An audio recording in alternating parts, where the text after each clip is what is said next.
बिस्मिल्लाहिर्रहमानिर्रहीम।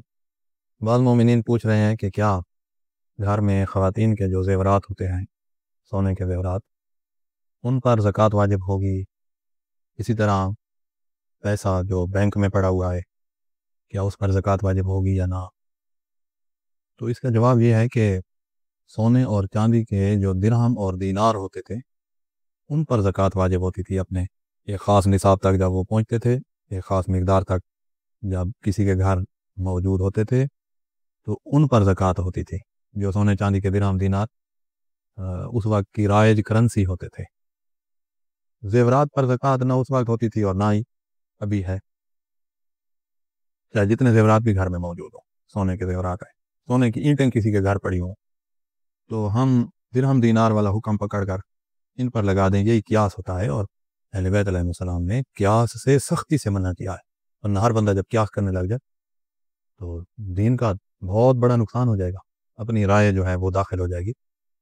ख़त्म नबूवत का अकीदा तमाम मुसलमानों का जो है, बस शरीयत जो थी वो अल्लाह के रसूल पर नाजिल हुई और मुकम्मल हो गई। अब उसमें ना कोई तरमीम कर सकता है और ना ही उसमें कोई चीज़ कोई बढ़ा सकता है। अहले बैत अलैहिस्सलाम को रब्बुल आलमीन ने बहुत बुलंद रुतबा अता फरमाया है। अहले बैत अलैहिस्सलाम ने कोई चीज़ दीन में बढ़ानी नहीं है, कोई तरमीम नहीं करनी है। जो कुछ हुज़ूर ने सैयदुल मुरसलीन सल्लल्लाहु अलैहि वसल्लम ने अहले बैत अलैहिस्सलाम को तालीम दिया था, उन्होंने वही कुछ बयान करना है।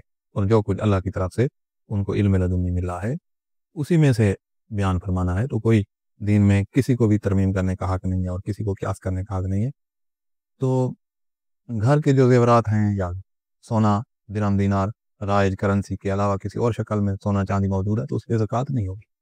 इसी तरह जो पैसा है बैंक में पड़ा हुआ है, उस पर भी ज़कात नहीं है। ज़कात दिरहम दीनार पर थी। इस पैसे की दिरहम दीनार के सामने क्या वैल्यू है? जिस मुल्क की करेंसी आपके पास है वही मुल्क ख़त्म हो जाए तो करेंसी की कोई वैल्यू नहीं होती। लेकिन दिरहम और दीनार होते तो हुकूमतें ख़त्म हो जाती, मुल्क ख़त्म हो जाते, तब भी वो सोना चांदी है, उसकी अपनी एक वैल्यू है, तो उस पर इनको क़ियास नहीं करना चाहिए। हाँ, जो चीज़ पैसे पे आती है और जो घर में पड़े हुए इजाफी मकदार में जो सोना चांदी पड़ा हुआ है उस पर आती है, वो है खुम्स, उन पर खुम्स आएगा। तो खुम्स का ताल्लुक हर बचत से है, चाहे बचत सोने चांदी की शक्ल में हो या मौजूदा पैसे की शक्ल में हो, उस पर खुम्स होगा। तो अपने सारा साल अपनी ज़रूरियात पे अपनी आमदनी खर्च करें। जब आमदनी अपनी ज़रूरियात पे खर्च होते होते बच जाए और साल मुकम्मल हो गया है, तो जो कुछ बच गया है साल मुकम्मल होने के बाद उसका खुम्स देना होगा। तो लिहाजा ज़कात जो मुअय्यन चीज़ों पर शरीयत ने रखी है, उनसे आगे ना बढ़ाएं। अगर किसी इलाके में लोग गंदम काश्त करते हैं और फ़र्ज़ करें उस सारे इलाके में गंदम की काश्त, गंदम पे ज़कात वाजिब होती है, गंदम की ज़कात गंदम की काश्त छोड़कर लोग गन्ना काश्त करने लग गए हैं या लोग चावल काश्त करने लग गए हैं, तो हम फिर गंदम वाले अहकाम उठाकर गन्ने पे लगा दें, ऐसे नहीं करना। गंदम जिसकी होगी उसी पे ज़कात होगी, जिसने गंदम काश्त ही नहीं किया उस पर ज़कात ही नहीं होगी। खजूर ज़कात वाली चीज़ है, इस पर ज़कात वाजिब होती है।